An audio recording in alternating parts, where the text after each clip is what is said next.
Hello, I'm Simon Oakes. I'm a barrister at Quadrant Chambers, specialising in commercial law with a particular focus on commercial fraud, banking and finance. And this QBiT talk is called What is Market Abuse?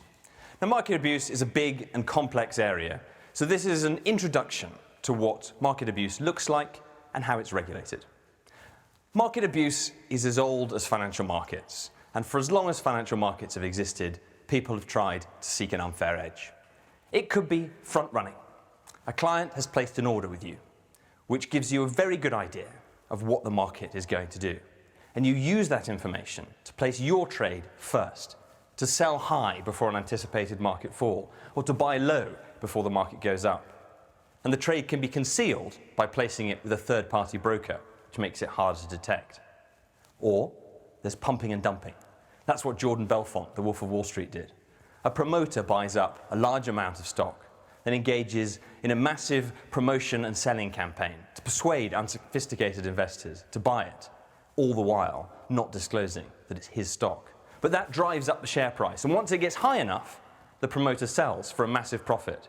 That selling activity causes the share price to plummet, and the unsophisticated investor is left holding a basket of worthless shares. Or there's stock bashing, circulating false rumours about a company, for example, in online forums, in order to drive the price of a stock down so that they can be bought artificially cheaply. There are wash trades, where the same party places buy and sell orders that balance each other out. So there's no change in the beneficial ownership, but it gives a false impression of demand for shares and trading volumes. The FCA have recently banned and fined somebody for doing just that in order to give the impression of a company trading a lot to keep them in a particular index. Finally, there's spoofing, placing orders with the intention of cancelling the trade before it executes, so that you keep the stock but move the market.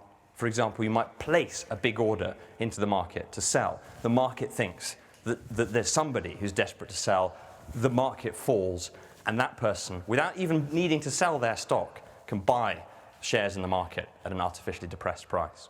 The Myanmar Stock Exchange, for example, had been open only for 16 weeks and had just 2 listed stocks before it had to issue its first spoofing alert. And those are just 5 of the 26 individual different types of market manipulation identified by a report of the Fixed Income, Currencies and Commodities Market Standard Board. So it's a big deal. But market abuse is a highly regulated area with several sources of law, rules and guidelines, including the criminal law for the Criminal Justice Act of 1993 and FCA guidance. But the main source of law, the one I'm talking about, is the UK Market Abuse Regulation, which I'll refer to as UK MAR. Market abuse is defined by the Financial Conduct Authority as activity prohibited by Articles 14 and 15 of the Market Abuse Regulation. So what do those sections deal with? Well, Article 14 deals with insider dealing and unlawfully disclosing insider information. Article 15 deals with market manipulation more broadly. And UK MAR captures conduct relating to financial instruments traded, amongst other things, on both UK and EU trading venues and by individuals as well as corporates. And financial instruments, that defined term, is set out in the Regulated Activities Order, but they include, for example, shares and derivatives like swaps, futures, options, and so on. In a nutshell, both articles aim to prevent the gaining of an unfair advantage. Article 14 prohibits the use of non-public information, which market participants just wouldn't have access to. And Article 15 prohibits the distortion of a fair market, more generally, by prohibiting those who have the power to do so from manipulating the market, from artificially moving it. Let's take those sections in a bit more detail. Article 14 prohibits people from engaging or attempting to engage in insider dealing or unlawfully disclosing inside information. So what's inside information? Well, under Article 7, it's information of a precise nature which has not been made public, which relates directly or indirectly to issuers of financial instruments, and which would, if made public, be likely to have a significant effect on the price of those financial instruments. What about insider dealing? Broadly, under Article 8, that's possessing and using inside information by acquiring or disposing of, broadly, financial instruments.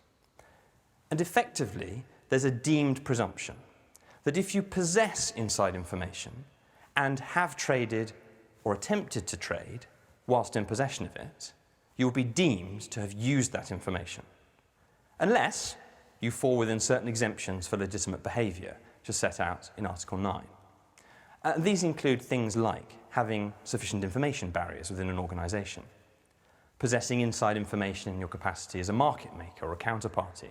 So if I'm a market maker, further exemption is completing a pre-existing good faith obligation that you entered into before you had the inside information. So the archetypal example of impermissible insider trading is, for example, a shareholder, director of the company, who becomes aware of an enormous but undisclosed oil spill and dumps their stock before the news becomes public. But what would be allowed is that same individual, having entered into a contract to sell their shares in the future, acquiring the inside information before the trade completes, and allowing it to go through. That's okay. So that was Article 14, inside information. Article 15 is market manipulation, and Article 15 prohibits people from engaging in or attempting to engage in market manipulation. Under Article 12.1 of the UK MAR, there are 4 categories of manipulative behaviour. I'll come on to those in a little bit of detail in a minute, and each of them has their own definition. But broadly, they each target behaviour which misleads the market or which artificially affects the share price, because the behaviour misleads or is likely to mislead the market as to the supply and demand for, or the price of a financial instrument. So it's a general misleading of the market. Or, more specifically, the activity manipulates or is likely to manipulate the actual share or purchase price of the financial instrument which that individual is seeking to get. So this is activity which actually secures or is likely to secure the financial instrument at an abnormal or artificial price level. Those 4 categories in more detail. The first are manipulating transactions. These are transactions which, in themselves, give misleading signals about supply, demand, price levels, and so on, unless the person can establish that their behaviour was for a legitimate reason and conformed with accepted market practice that's been established in accordance with Article 13 of UK MAR. The second category are manipulating devices. These are transactions which secure, or are likely to secure, an artificial price level and involve the use of a fictitious device, contrivance, or deception to affect the price. So an example of this would be pumping and dumping, where the buyer doesn't know that the seller owns the stocks. Third example, the third category, dissemination, misleading behaviour, and distortion. And this involves deliberate or reckless spreading of misleading information. So an example of this would be stock bashing, the online forum example that I talked about earlier. And the final category is misleading information about benchmarks. This is targeted at manipulation of a benchmark, for example, by knowingly or recklessly transmitting false or misleading information about a benchmark, or making false or misleading inputs into a benchmark. So this would target, for example, the actual manipulation or the facilitation of libel manipulation. When it comes to enforcement, there's been some academic debate about whether it was possible to enforce the predecessor to UK MAR, EU MAR, privately, by bringing a civil claim, asserting a breach of a statutory duty, effectively a horizontal direct effect of the EU regulation.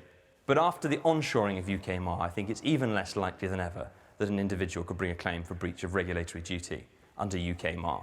So that leaves the FCA as the usual enforcement route, the Financial Conduct Authority for market abuse.